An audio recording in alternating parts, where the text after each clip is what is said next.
What's going on, my people? It is your guy Hopeful and bringing you some more Mugen League updates this time. This will be the second balance patch that I do for the first season of Mugen League. This patch was created because there were some characters that have really bad differentials like 0 and 6, 1 and 5. Those kind of characters. I wanted to give them some buffs as well as some quality of life changes for some other characters. So yeah, we're gonna get into the video, not going off of a script like I normally do for my patch videos. Instead, we're just gonna kind of wing it. So the first update that was introduced in this patch would be AI, similar to the last patch. So some characters had AI overhauls, some characters had tweaks to AI. I'm gonna show you Sage Naruto versus Kakashi. There we go. So you should actually see them actually fight now, and you will see how their new AI looks, how their new AI responds in a fight. So yeah, some other characters got changes. Because of some of the buffs that were given to these characters, some of their moves now do less damage, because if they had the original move with the improvements that I gave them, the move would be a bit too overpowered. So Sage Naruto's Rasen Shuriken does a little less damage, and yeah, a lot of characters got AI changes. I think maybe about 5 or 6 characters got AI overhauls, and other characters got slight tweaks to their AI. Let's move on into the next change, which will be Substitution Jutsu. Now Obito got his substitution and guard cancels switched. So before, Obito's guard cancel was the Kamui teleport. Now his substitution is the Kamui teleport. Instead of having a regular guard cancel, Obito now has a move that I call the Kamui phase. And basically, if you use any of your normals to hit Obito, as I will now do with Jinbei, he has a chance where he will just phase through it, or it will phase through him, right? So hold on. There it is, like that. See if I can do it again. There it is. When he phases through your hit, he doesn't take damage. He doesn't go into hit stun, and he might be able to hit you. And he might be able to hit you based off of the property of that move, right? So let's move on into a different kind of substitution. We got Jinbei. So Jinbei now has what I would like to call a bust out substitution. A character that has a substitution like this in Mugen League already is Choji, the Judgment, where if he is getting hit, he has a chance to hit you, basically to bust out of the hit that he's taking. It's not necessarily a traditional substitution because he doesn't teleport or move.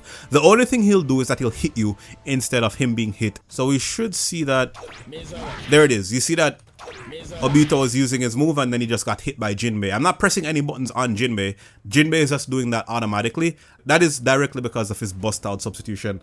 Next change, guard cancels. Similar to the last patch, I know. Some characters now have guard cancels. 2 characters that have those guard cancels are Neji and, let's see, where is he?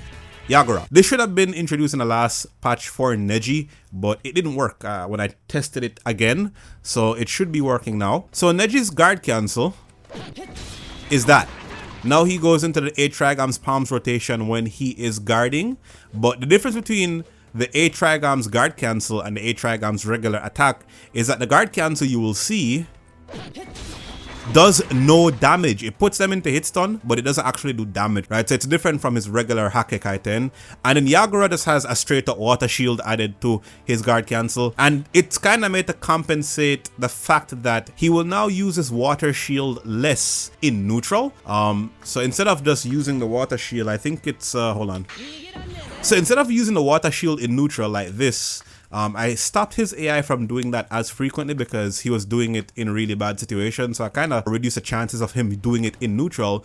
And instead, I made it so that he will now automatically do it, but only when he's guarding. So if I do this, there you can see he uses it as a guard cancel. Now the next change is increased damage, and it was given to Sage Naruto. Sage Naruto now has combos that deal a bit more damage, and the reason for that is because he used the Rasengan and stuff in his combos. So I felt like if he's using the Rasengan mid combo, it should probably do a bit more damage, right? All right, next change, unblockables. One character got this change, and it is Kabuto, a character that also had an AI overhaul. The unblockable that Kabuto has is now his Feather Genjutsu. So when he uses his Feather Genjutsu, you will actually get hit even if you're blocking. Alright, so I will now demonstrate how the Feather Genjutsu is unblockable.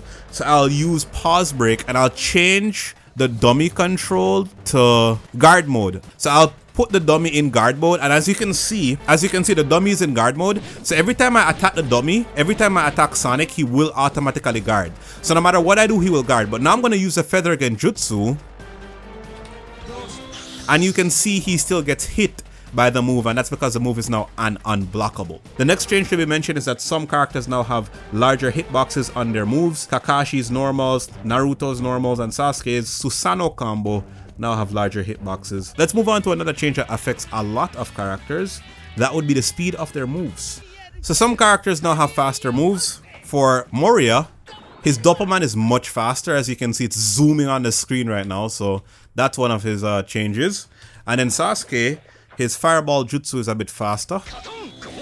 It travels faster on the screen as well. And then other characters, their normals come out quicker, so they're technically faster. And those characters that have faster normals are the ones that I kind of buffed with their AI.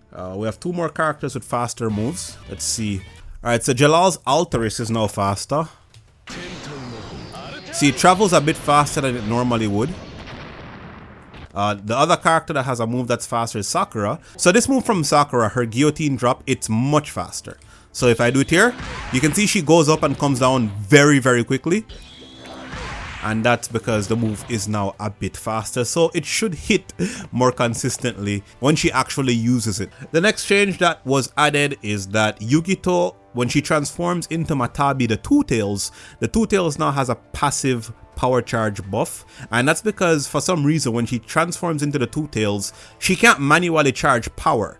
I could probably give her that ability, but I just gave her passive power charge. And then Killer Bee, when he transforms into Hachibi, he did not have an increased power charge rate for some reason. It was an oversight, so I gave him the increased power charge rate. I'm not going to show those changes because it involves transformations, and transformations can only be done when the character's on less than 500 HP. It's a lot. I'm just going to move on from that. The next change will be warp moves, or moves that track. Let's go to those right now.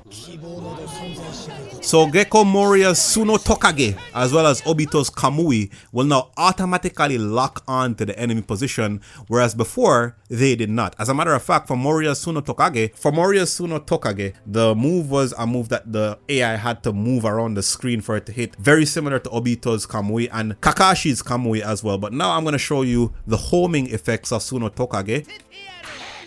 So now Suno Tokage actually travels to Obito. Moria no longer has to aim it. It just automatically tracks to Obito. And Obito has a similar move with his Kamui. So I'm going to use the Kamui on Obito right now, and you'll see it automatically tracks to Moria. Before, he would have to move it manually to Moria to hit, and his AI was not very good at moving the Kamui. So now Obito's Kamui will auto track. There are other characters that have moves that have very similar properties where they now automatically track to their opponent's position instead of having to be manually placed there. The last change made in this patch would be the hit stun of certain characters. So Urza's C combo, this one, it did not have as much hit stun, so people were able to get hit by the first hit of this combo, which is that one, and they would hit Urza before Urza even gets to do the second part of the combo. Sasuke had a very similar issue with his, let me see which combo was it. I think it was this one. Yeah, it was that combo. So the second hit of his A combo, this combo, the second hit, it did not put the opponent in enough hit stun for the third hit to actually connect. So both these characters, Urza and Sasuke, the individual hits that did not have enough hit stun now have enough hit stun for the combos to be, as the fighting game players would say, true combos. Combos that you can't really bust out of unless you have a substitution jutsu or you have the bust out substitution. But yeah, that's gonna be it for the second balance patch of season 1 of Mugen League. And if you have any characters that you think need patches, you can let me know. I'll look into it based on the character's stats, of course. The first 2 sets of Wave 10 should come out shortly after this video goes up, because I'm going to record that right now. And yeah, I'll see you in that video. But for now, thanks for watching. Leave a like for all the talking, subscribe for more and more content. Sound your voice in the comments.